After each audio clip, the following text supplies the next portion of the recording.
Ya gimana Iran gak sukses? Ulamanya sebagai pemimpin spiritual, pemimpin tertinggi, rumah aja gak punya, tidak ngurusin hibah dan bansos. Dia memilih yang pertama meninggal dalam sebuah upaya mempertahankan kedaulatan. Ketika kerajaan Sunda hilang, tidak ada bekas, yang ada tinggal tulisan di batu. Kenapa? Karena dibakar. Kenapa dibakar? Karena harus dihilangkan. Kenapa nilai ajaran yang ini dihilangkan? Karena nilai ajaran tinggi dan tertinggi. Kehancuran peradaban. Karena peradaban kita hari ini adalah peradaban terendah. Hari ini doktrin kita setiap hari, setiap orang mengaku mewakili Tuhan, diucapkan demi Allah, melanggar semuanya. Tapi Cina, Pak, tidak akan ada seperti sekarang kalau tidak punya perilaku yang hebat seperti kebudayaan mereka. Kita ini seringkali dihadapkan pada dua hal. Satu, arus keterbukaan dan pemahaman material tentang pendidikan ala barat, tetapi kita punya kekuatan spiritual ala timur. Dan hari ini saya membuktikan dengan makin kokohnya Cina, makin tegaknya Iran, sebenarnya kita harus mulai merubah diri. Jangan selalu berpikir bahwa ala barat itu adalah segalanya. Dan harus punya keyakinan justru ala timurlah yang sampai pada puncak peradaban. Kita dijejelin. Untuk apa kita dijejelin? Agar kita menjadi konsumen. Padahal kita punya kekayaan yang besar. Nutrisi adalah nilai-nilai spiritual. Kita lupa nutrisi yang sebenar. Allahu Akbar, jalan. Kalau ini sudah nggak ada, mohon maaf, pertahanan kita lemah. Kalau ada agresi bangsa lain ke sini, mereka bagiin duit. Venezuela itu membuktikan diri. Kekuatan material, uang berbasis energi tidak bisa melahirkan heroisme bangsa. Presidennya diambil, dicokot, jempling, werayatna ato, pengawalna cicing. Kenapa ini saya omongin? Ini harus dibangun. Kenapa? Saya khawatir suatu saat negara dalam ancaman, ada agresi, budak awena teh keprok. Bisa enggak partai politik suluh ngumpulin para pengikutnya yang jutaan itu tanpa diongkosin?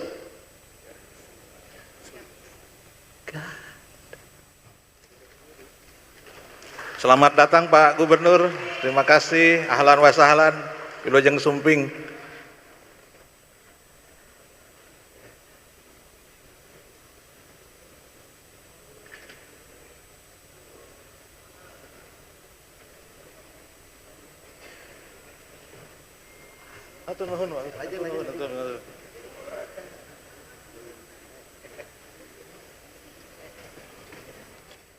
Orasi ilmiah Gubernur Jawa Barat yang terhormat Kang Deddy Mulyadi, disilakan.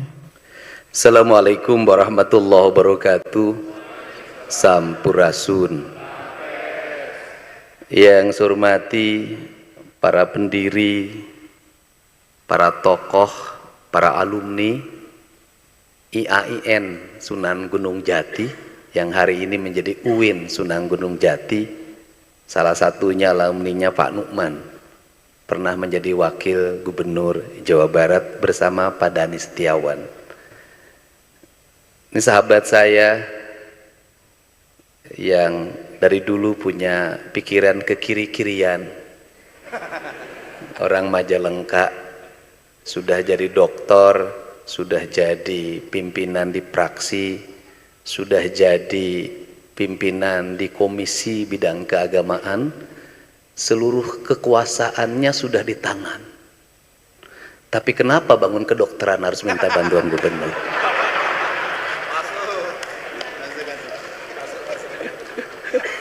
Kenapa Bapak tidak menggunakan power yang gitu besar hanya untuk mendatangkan anggaran 100 miliar gebrak meja di komisi, masa nggak selesai? Ya, tapi Kang Maman ini orang yang tidak pernah marah. Karena orang tidak pernah marah jadi jarang kebagian. Untuk itu dari sekarang Bapak sebagai representasi politisi Sunda tingalikeun kawani, leberkeun kawawanen.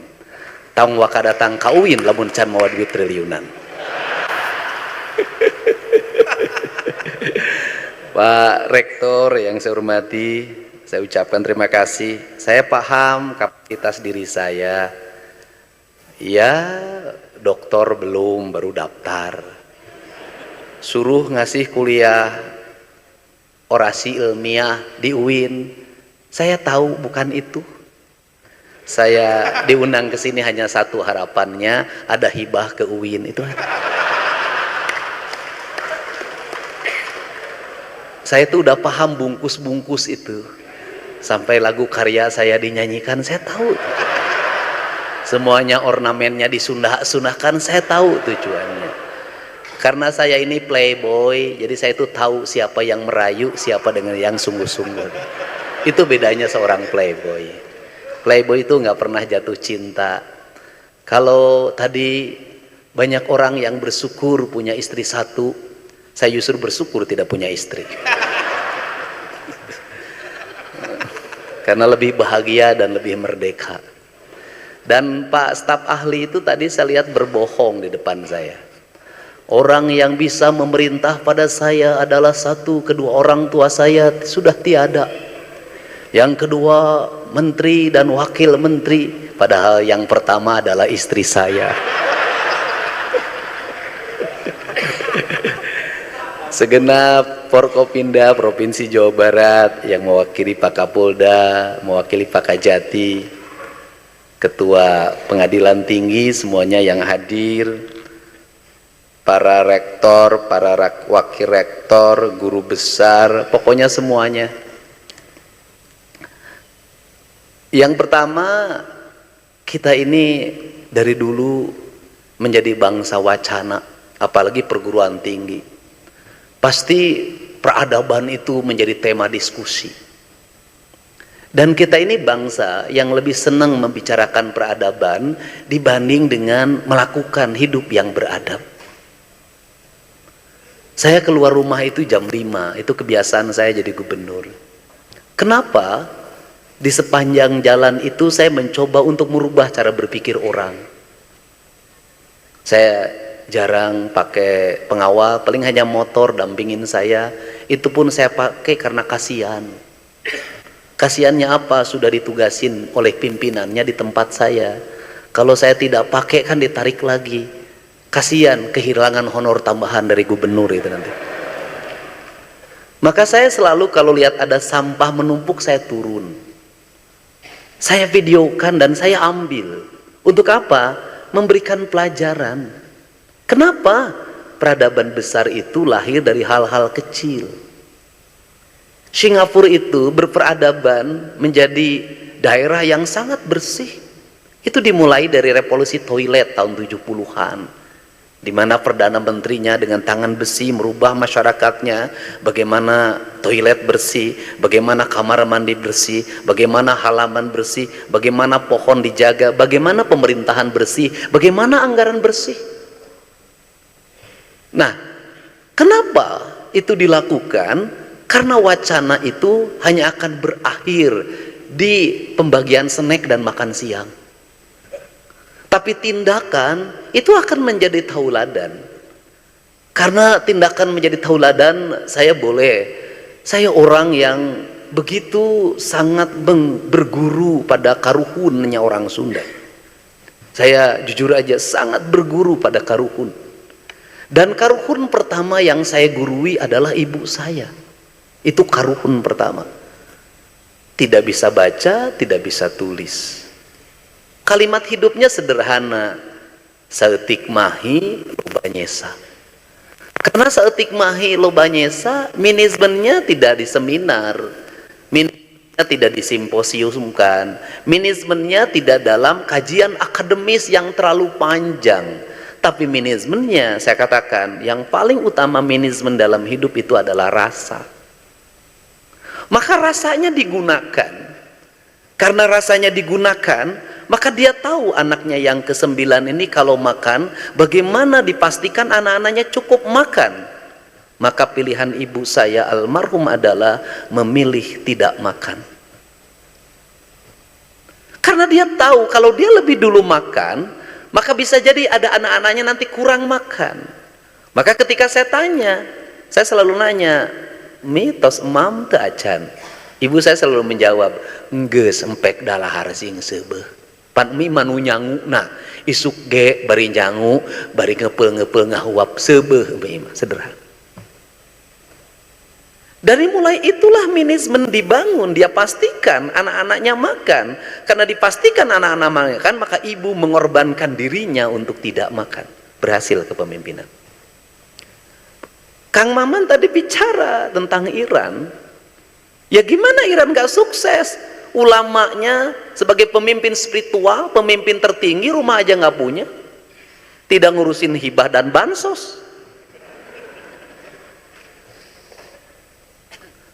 Dia memilih yang pertama meninggal dalam sebuah upaya mempertahankan kedaulatan.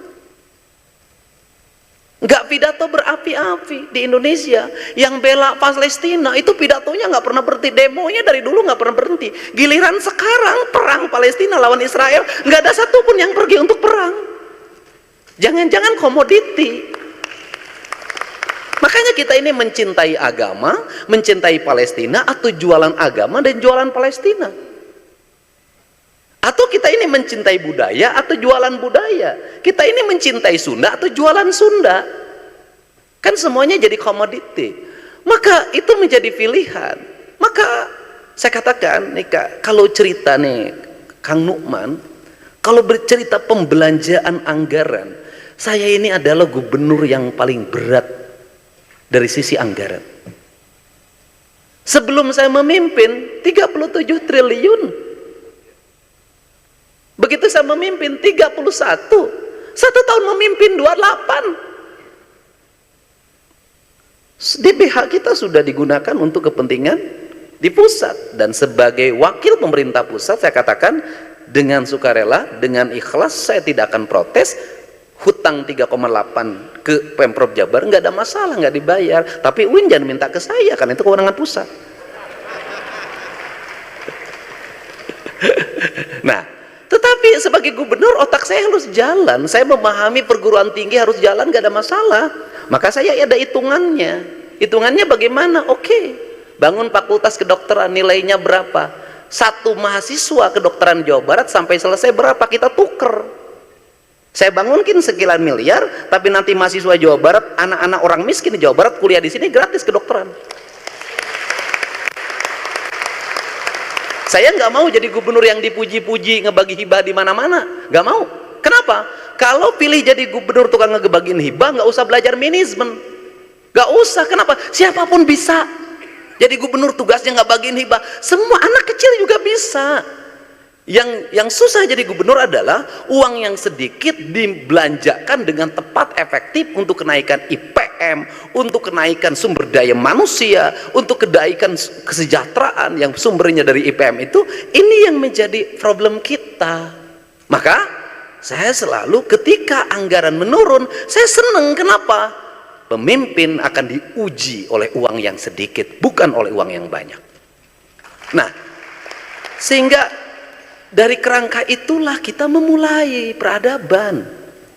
Kita mulai peradaban bagaimana? Kita mulai peradaban dari hal yang kecil, memungut sampah. Setelah memungut sampah, menyimpan sampah. Setelah menyimpan sampah, mengelola sampah. Setelah mengelola sampah, membangun energi dari sampah. Ini kan yang tahapan yang sekarang kemudian terkoneksi dengan keinginan Bapak Presiden tentang sampah. Saya sudah senang, satu problem ini selesai, kemarin sudah saya tanda tanganin. Kemudian waktunya cukup apa? Itu hanya cukup 3 kali pertemuan. Satu, saya berinisiatif, yang kedua direspon, yang ketiga menteri telepon, yang keempat pertemuan, yang kelima tanda tangan dalam waktu 3 hari. Dulu Pemda Jabar itu bikin kajian sampah 10 tahun. Studi bandingnya udah kemana-mana. Kajiannya segini. Sampai sekarang proyeknya nggak jadi. Nah, apa sih? Harus belajar pada kearifan. Ini arif Sunda. Satu, heureut nenden, nu kadua saeutik mahi loba nyesa, yang ketiga pokpekprak. Apa itu pokpekprak? Orang Sunda itu adalah orang yang terbuka. Kalau sesuatu omongin aja kayak saya. Kenapa? Karena itu ciri orang Sunda. Jangan disimpen-simpen, jangan dipendem-pendem. Kenapa? Jantung. Kalau nggak seneng sama gubernur ya ngomong aja, videokan aja. Saya jawab. Kenapa? Itu dialektika demokrasi di era media terbuka. Nggak usah lagi konvensi pers. Kenapa? Semua orang hari ini bisa bicara, bisa menyampaikan, nggak perlu berkumpul dengan berdemo. Cukup cerita saja. Setiap hari saya merespon itu dengan cepat. Kenapa? Ini dialektika. Ini ciri orang Sunda. Pok omongkeun. Ini problem kita sebagai orang Sunda ini kalah dalam politik, tuh wani ngomong. Pengen jadi rektor? Enggak, Bang. Pengen jadi rektor? Begitu lama ngejawab, yang mimpinnya orang Batak, sudah kamu aja yang mau, duduk aja gitu. Aduh, pada jeung si eta pinter kene aing kunaon teu ngomong. Ini kan kelemahan orang Sunda. Orang ngomong. Kenapa? Karena seluruh problematika kita selama ini karena kita tidak ngomong. Kalau tidak ngomong itu dianggap tidak ada. Kenapa? Itu yang menjadi problem. Karena peradaban kita hari ini adalah peradaban terendah. Dalam falsafah Sunda, peradaban tertinggi itu rasa. Karena peradaban tertinggi rasa, maka orang Sunda itu tidak menulis peradaban. Orang Sunda tidak mendiskusikan peradaban, tidak membuat konsensus peradaban. Dia yang tertinggi. Kenapa yang tertinggi? Karena kicep akang abdi ge ngartos. Apa artinya dalam teologi orang Sunda? Undang-undang nggak usah ditulis. Undang-undang nggak usah diucapkan.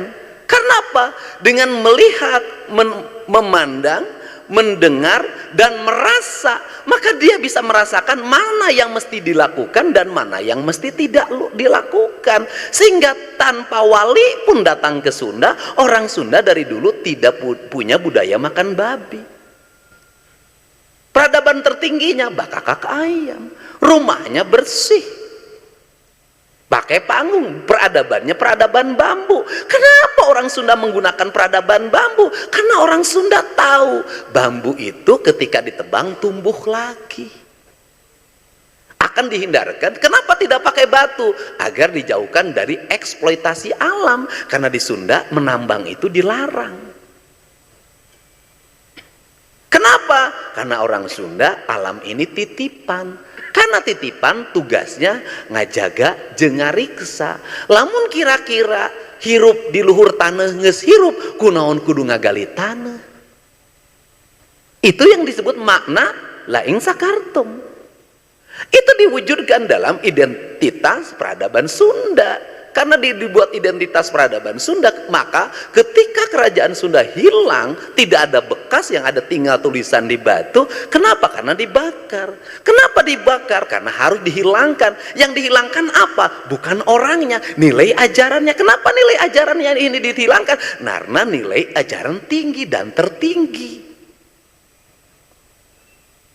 Sehingga dihilangkan. Ketika dihilangkan, apa yang terjadi? Hilangnya identitas. Ketika hilangnya identitas, hilangnya apa? Hilangnya ide dan gagasan. Ketika hilangnya gagasan, hilangnya perilaku. Ketika hilangnya perilaku apa? Kehancuran peradaban. Tunggul dilarung, catang dirumpak. Sehingga dalam perspektif orang Sunda, siapakah manusia yang paling buruk di muka bumi? Orang yang menebang pohon dicabut dengan akarnya. Sederhana. Maka dia menggunakan rasa. Karena bukan rasa, sudah. Hidup beratur dan teratur dalam keteraturan. Siapa yang mengatur tata nilai keteraturan itu? Apakah orang Sunda langsung menyebut Allah? Tidak. Kenapa? Kata dia pahing, gak boleh disebut. Kenapa? Itu nu maha mulia, nu maha agung, nu maha sagalana. Temenang di elol kenyom, temenang disebut-sebut, temenang di aku-aku. Hari ini doktrin kita setiap hari, setiap orang mengaku mewakili Tuhan. Dauhan Allah, dauhan Kanjeng Rasul. Bener ayat nu diucapkeun nama, tapi tujuanana cantang tu eta. Nah, ini kan berat, Pak. Apa dampak dari itu? Dampak dari itu adalah ketika nama-nama itu menjadi sumpah.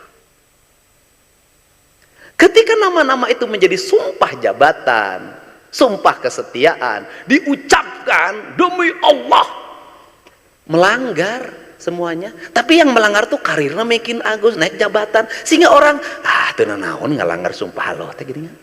Itu ge jadi rektor, jadi menteri, jadi anggota DPR, jadi gubernur, pasti masa. Jadi hal yang biasa. Bayangin loh Pak, tahun 70-an saya waktu SD, tahun 76, nggak berani bilang demi Allah, sumpahnya cuma dayak medu Pak, itu pun sudah nggak mau melanggar. Ini kan problem Pak. Apa itu tadi bahasa? Roh spiritualitas tentang nilai-nilai rububiyah tidak menjadi nilai insania. Aduh gaya aing ngomongnya. Aing pan urang teh itu rek itu guruna. Jadi kenapa kalimat sakralnya tidak ada? Hilang. Apa kata orang Sunda? Kawung mabur carulukna sama lengiteun pandana, Ciamis tinggal pahitna, Ciherang tinggal kiruhna, resi lengiteun ajina, pandita ilang komara kaduru ku hawa nafsu.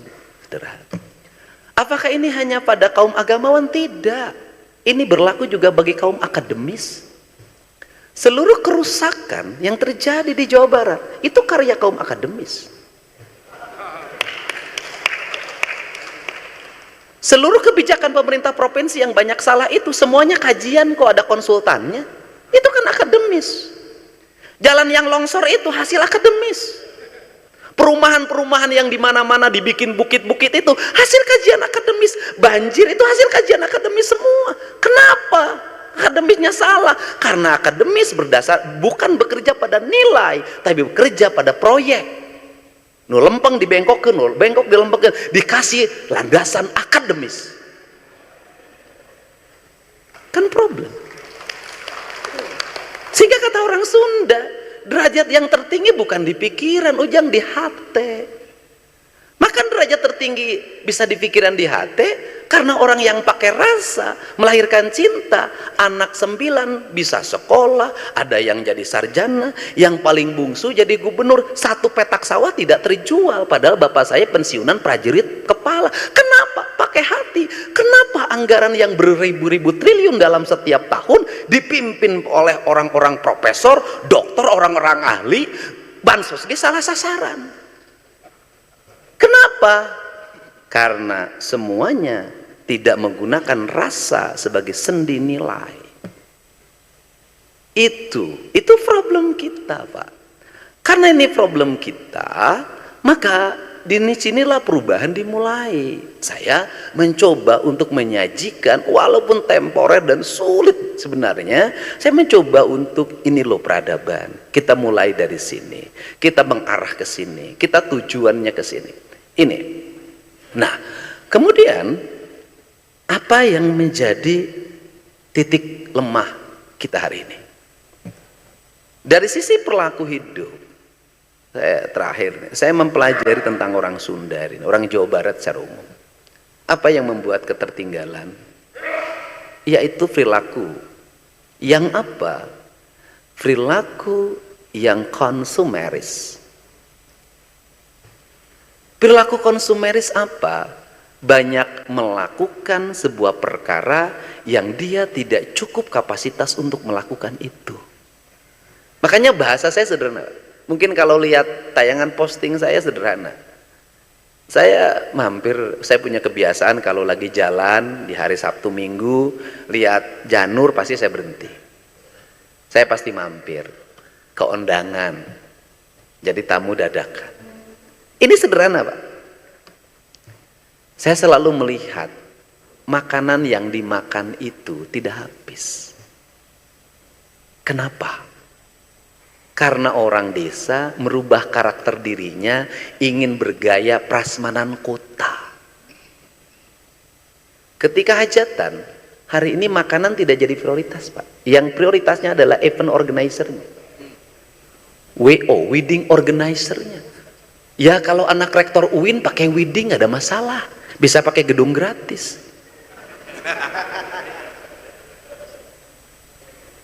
Ya bayangin loh. Tinggal di kampung, penghasilannya di bawah 2 juta, anaknya kawinan belum kerja, pakai wedding. Wedding, upload lebih utama. Pra-wedding, lebih menarik lagi. Pra-wedding dibuat, difoto. Ingin syar'i. Nah ini karena dia ingin menjadi pengikut Kang Maman, ingin syar'i. Ini mohon maaf ya. Bagaimana ingin syar'inya? Pas akad nikah, perempuan dan laki-lakinya dipisah. Akadnya hanya laki-lakinya saja, perempuannya tidak hadir. Saya selalu nanya, apakah ini yang akan diakadkan, ini yang dipisah ini suka bertemu? Nges babarengan, nges 3 tahun. Sok anjang tara osok, osok Pak. Beboncengan tara osok, malah kamari mangenong Pak terbalik. Loh, kita ini kenapa sih hidup ini pura-pura? Saya bilang kalau di Arab laki-laki sama perempuannya dipisah waktu akad, memang mereka belum pernah berpegangan tangan, belum pernah berpelukan, dijodohkan oleh orang tuanya, wajahnya pun dilihat sebentar ditutup lagi, ngesreuneuh sabulan pra-wedding, akadnya dipisah. Ingin mengikuti gaya orang lain tetapi bertentangan dengan apa yang terjadi dalam setiap waktu. Itu satu. Itu pertama.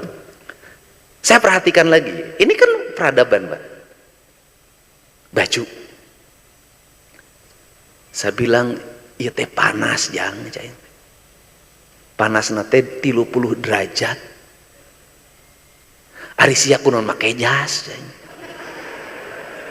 Kan kawin, pada di kawin cenah. Pada di imam menikah itu menang wae. Lain urusan kawin. Urusan jas. Jas teh urang Eropa. Suhu udarana 18, 15, 5, bahkan aya nu minus. Make calanana wol ameh rada haneut. Make kamejana ditalikeun tapi ka dieu. Ameh ieu teh tiris, terus di talian make dasi. Talian make dasi teh eta teh itu teh ukuran dari etika atau adab. Make sabuk ketika makan duduk. Nah, supaya makannya terbatas, pakai dasi, terikat pada sebuah etika cara makannya bener. Urang mapan nges acara dies natalis make jas isuka engke dahar dibuka heula sabukna. Panuman kan Pak, punten Pak, punten. Terus negara tidak ya sekarang lah di era Pak Jokowi atau Pak Prabowo jauh lebih baik. Identitas nasional, saya suka lucu. Apa itu PSL? Apa itu PSL? Pakaian seragam lengkap. Nah itu identitas nasional? Enggak. Pangsi cak identitas nasional. Ke saya bupati tuh melakukan itu sampai sekarang. Kenapa? Loh, itu bukan identitas kita. Nah, kemudian anak perempuannya pakai baju gaya Eropa, Pak. Ya, pakai baju gaya Eropa di Inggris ngeunaheun. Ya kawin di Cirebon. Atau Majalengka atau di Bandung, atau jauh-jauh di Bandung. Kemudian tendanya pakai tenda plastik Pak, pakai tenda plastik, kursinya kursi plastik, kemudian pakai jas, pakai dasi, perempuannya pakai baju gaya Eropa. Ya Allah, ketidaknyamanan. Sehingga kalau saya nanya, Ari Kang Dedi loba make calana bodas, terus kadang longgar kayak meja. Kenyamanan saya dalam bekerja adalah itu. Kenapa? Itu yang membuat saya nyaman. Kenapa? Kan saya harus bergerak dalam setiap waktu. Aing kabayang gubernur di Jawa Barat ngabongkar bangunan liar, make jas jeung dasi. Ngeunaheun. Anu katiluna untuk apa? Babari lamun beger tinggal mangkat. Terus yang berikutnya lagi, ini kan harus dibenerin. Makan. Saya tuh suka ikut makan. Jeung naon sia teh dahar ya teh? Ayam suwir cenah Pak. Cek aing teh, ya Allah. Ikejona, saya tuh kata, "Ya naon ieu teh? Capcay cenah Pak." Kemudian saya tidak merendahkan makanan. Saya periksa itu satu-satu yang makan itu. Lidahnya nggak cocok dengan lidah orang desa. Memaksakan diri pakai capcay. Orang desa mah teu wauheun. Terus persyaratan orang desa kalau makan apa? Kejona kudu ake. Nah, saya katakan, gimana kalau ini dirubah dan itu saya lakukan? Saya waktu nikah dengan almarhum istri saya, karena istri saya yang pertama meninggal, yang kedua pergi, Pak. Saling pergilah. Enggak. Kenapa dia pergi? Karena dia ada pilihan yang jauh lebih baik dibanding saya. Sederhana. Kan gak ada masalah. Tapi curhat-curhat. Enggak ada masalah kan. Gak ada masalah kan. Manusia itu harus mencari yang lebih baik. Kalau saya dianggap tidak lebih baik, ya silahkan pilih yang lain yang lebih baik. Kan gak ada masalah. Ikhlas. Kepaksa. Enggak terpaksa Pak. Keikhlasan saya ini berhikmah saya jadi gubernur. Nah, Itu keikhlasan. Enggak. Dan kemudian ketika jadi gubernur pilihan Kang Deddy apa? Insya Allah saya menduda selama 5 tahun ke depan. Kenapa harus menduda? Karena menurut saya ini jauh lebih baik dibanding saya salah pilih lagi nanti istri. Ya bukan, paling utama belum dapat izin dari anak saya yang paling kecil. Padahal yang mendekati anak saya udah banyak saya lihat. Anak saya tiap hari itu panen kado aja saya lihat. Ini dari siapa? Yang dari ini teteh ini dari siapa? Hebat. Udah gini aja selama 5 tahun yang lumayan, kamu nggak usah beli mainan. Enaknya jadi gubernur duda itu boleh memandang lebih dari 1 jam. Kalau Kang Maman itu tidak bisa. Walaupun kiai tapi belum bisa tidak punya ayat yang bisa menaklukkan istrinya. Nah, apa makanan? Saya dulu, karena saya dulu aktivis ya. Saya tuh dulu bikin nikah yang ditertawakan oleh teman-teman saya. Saya katakan gini, 1, kawin saya harus punya rumah kontrakan. Yang kedua, saya harus punya kursi. Yang ketiga, saya harus punya tempat tidur sendiri walaupun itu belinya bekas di Pak Gade. Itu saya Pak. Kemudian saya ngomong pada calon mertua waktu itu, Pak, saya tidak akan nginep di rumah Bapak. Kenapa? Bagi saya adalah kehormatan. Ketika saya sudah akad dengan anak Bapak, saya bertanggung jawab terhadap kehidupan anak Bapak dan saya tidak boleh numpang di rumah Bapak. Setelah itu apa lagi? Setelah itu teman-teman saya yang kira-kira punya duit saya kasih tahu. Yang kira-kira nggak punya duit nggak saya kasih tahu. Itu kan strategi Pak. Ya, yang HMI yang senior waktu itu, yang anggota DPR, yang jadi pejabat kepala Kementerian Agama, pokoknya yang kira-kira datang itu ngamplopnya cukup. Saya undang teman-teman saya yang seangkatan, nggak saya kasih tahu. Ngadon nyatu hungkul saya di aing. Ini kan strategi. Kemudian saya ngomong sama mertua, Pak, Bapak nggak usah ngeluarin modal apa-apa. Bapak duduk aja, saya bilang. Di mana? Kumah kawin? Begini, saya bilang kan, saya ngatur semuanya itu. Pagi-pagi nanti kita langsung akad di Masjid Agung Karawang. Oke, jam seberapa? Jam 8. Setelah itu jam 10 kita langsung ke rumah Bapak. Saya bertemu teman-teman.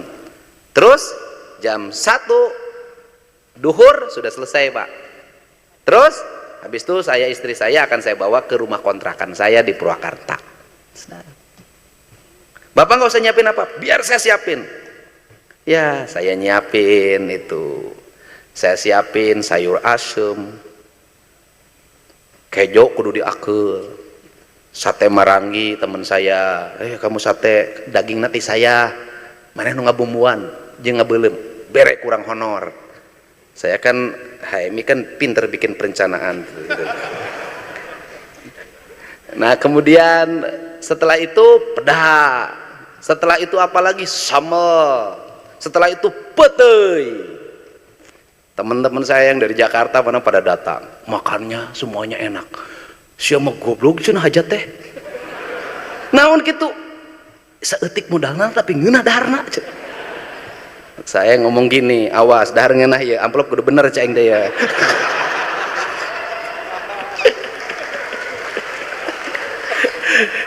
Ya lumayan tuh, modal sedikit hasilnya banyak. Awas nih, mertua nggak boleh ngambil nih amplop nih. Saya bilang saya yang punya modal.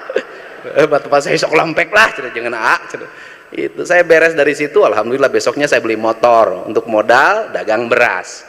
Itu Pak. Jadi yang ini aja harus dirubah.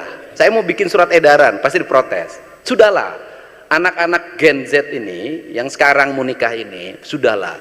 Kalau orang tuanya nggak mampu, nggak usah maksain diri hajatan, segala macam, nggak usah.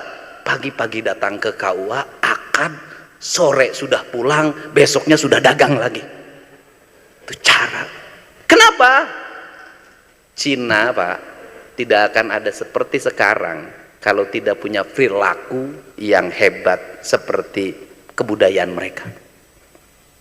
Dan bertahannya hari ini yang paling menarik adalah saya banyak menyelesaikan problem ini karena orang Jawa Barat banyak menjadi pengantin pesanan. Nah, apa problemnya?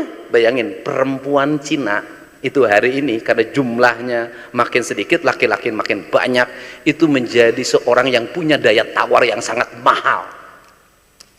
500 juta itu nggak berarti di sana. Kenapa?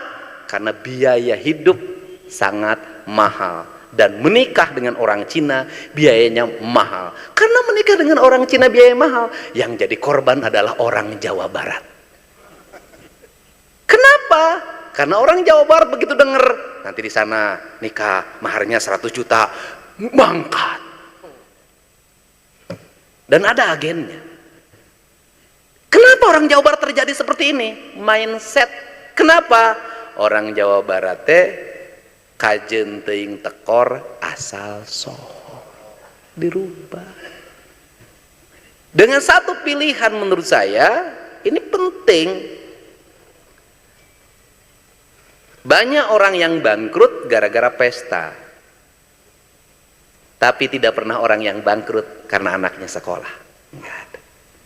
Sehingga sekolah itu tidak ada rumusan kaya dan miskin. Asal punya keinginan, asal punya kemauan, pasti sekolah. Justru kalau menurut saya, anak-anak orang kelas tidak mampu terus sekolah, SD, SMP, SMA, sekolah saja sampai perguruan, sekolah saja, rezekinya nyusul, nggak usah di tempat kontrakan, asal daekan cicing di masjid, dahar gratis.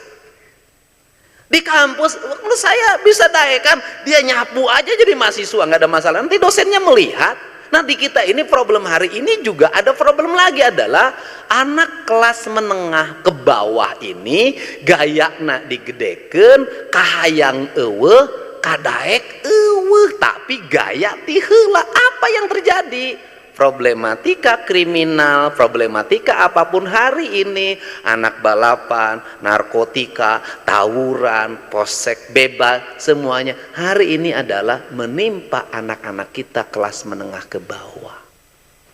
Tahun 80-an beda, anak orang kelas bawah itu prihatin. Tahun sekarang gaya tinggi. Ini culture.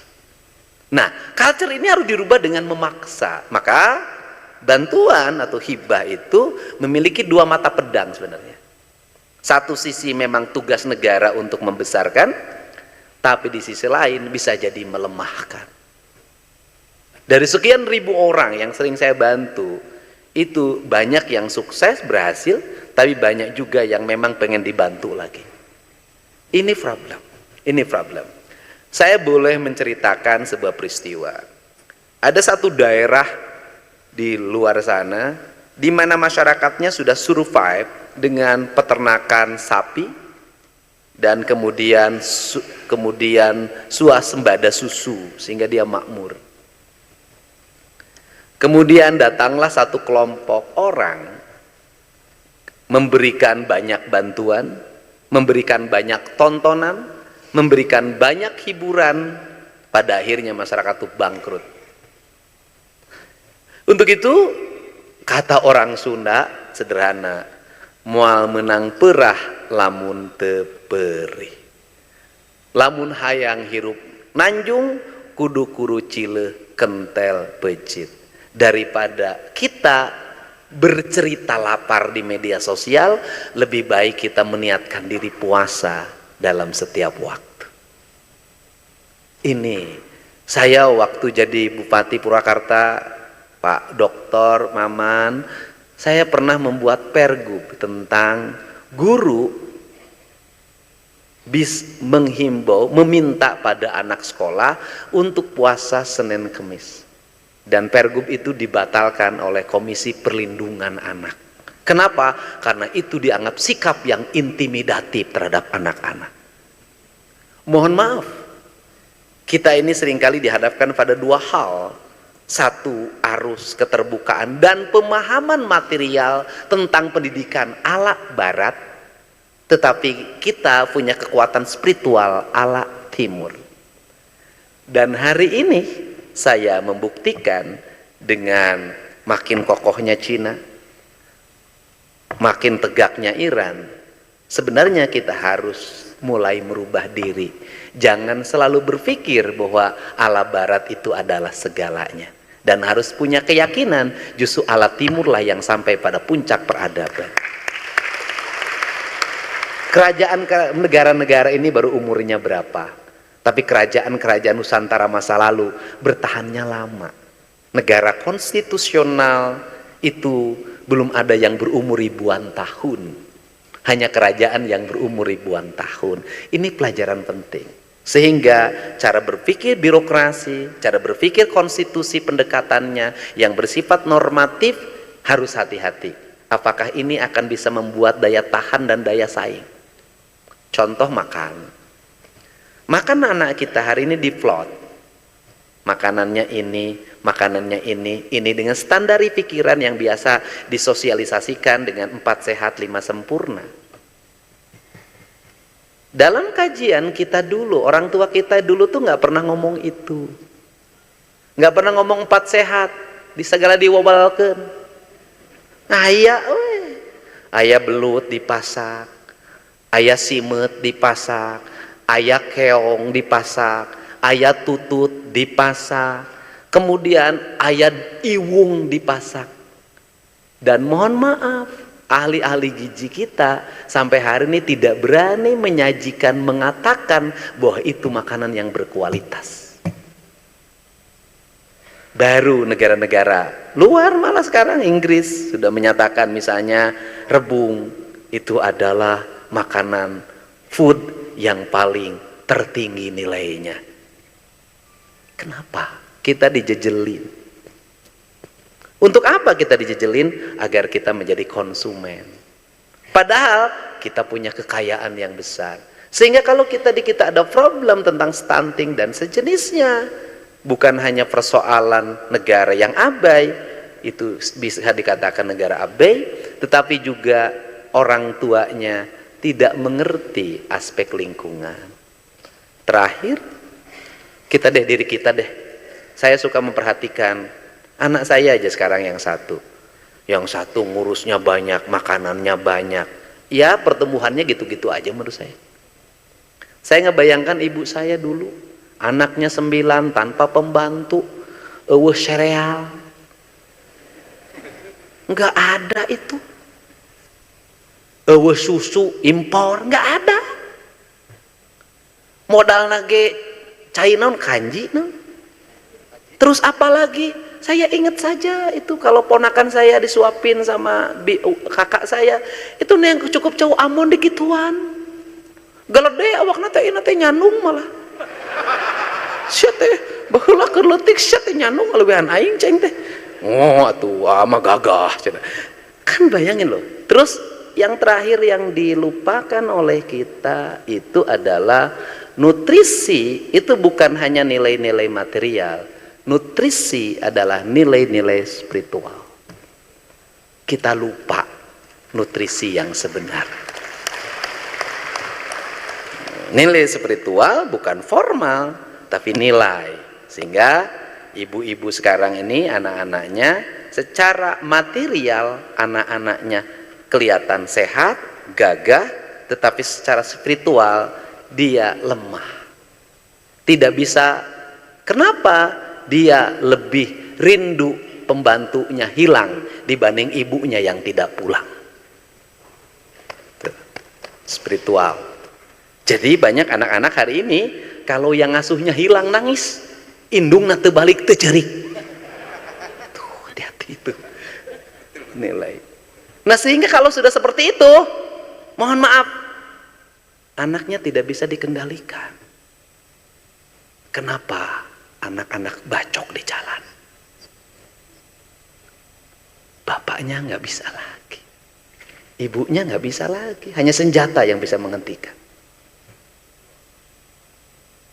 Nggak bisa. Kenapa? Ikatan emosional. Spiritualitas di tingkat lokal, di tingkat RT RW harus ada pemimpin culture. Pemimpin kultural yang bukan sekolah, yang bukan SD, SMP, SMA, harus ada. Anu weruh ka ilmuna, apal karasana, rancingas, rasana, legok, tapak, genteng, kadek. Harus ada yang secara emosi dia terikat. Kenapa? Nanti suatu saat negara ini ada revolusi. Negara ini menghadapi ancaman. Negara ini menghadapi agresi. Bisa saja terjadi dalam dunia sekarang. Si tokoh ini bisa menggerakkan. Allahu Akbar, jalan. Kalau ini sudah nggak ada, mohon maaf, pertahanan kita lemah. Kenapa? Kalau ada agresi bangsa lain ke sini, mereka bagiin duit. Venezuela itu membuktikan diri. Kekuatan material, uang berbasis energi tidak bisa melahirkan heroisme bangsa. Presidennya diambil, dicokot, jempling, werayatna ato, pengawalna cicing. Kenapa? Kenapa ini saya omongin? Ini harus dibangun. Kenapa? Saya khawatir suatu saat negara dalam ancaman, ada agresi, budak awena teh keprok. Kunaon? Tentara batur makarasep. Bukan hanya ditunjuk mau jadi agen lain, ke urang turunan meh halus. Ketika nanti tokoh kayak saya menggerakkan maat lawan, Pak, uang saku ti ditu leuwih gede. Dan ini terjadi, Pak. Kita jujur aja, saya ini Pak politisi sama, jujurlah hari ini.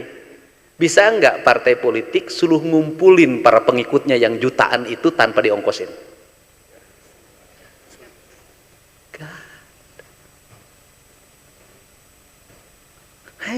Gak ada, Pak. Yang masih berkumpul itu hanya dalam majelis-majelis keagamaan. Itu pun di pilihan. Nah, untuk rame tenu ceramahna. Nutu ceramahna rame tidak terkenal tuh.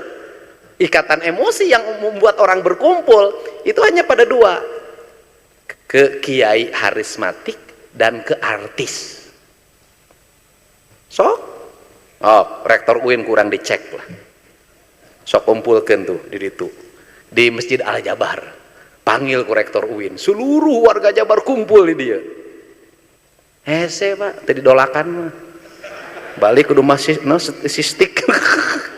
Nah ini bahwa bahwa ada hal yang harus recovery. Negeri ini tidak boleh lepas dari kekuatan spiritualitas. Spiritualitas itu bersendikan ideologi, bersendikan histori, bersendikan sejarah, bersendikan filosofi, dan bersendikan budaya. Yang pada akhirnya itu kalau diakumulatifkan menggunakan teknokrasi, maka akan mencapai kemajuan. Kata orang Sunda, kaluhur sirungan kahandap akar. Balik lagi pada bangunan kedokteran.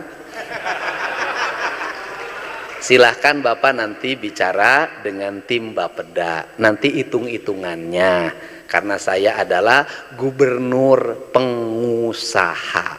Setiap yang dikeluarkan harus ada manfaatnya bagi Jawa Barat, gitu. Oke. Nah, ya.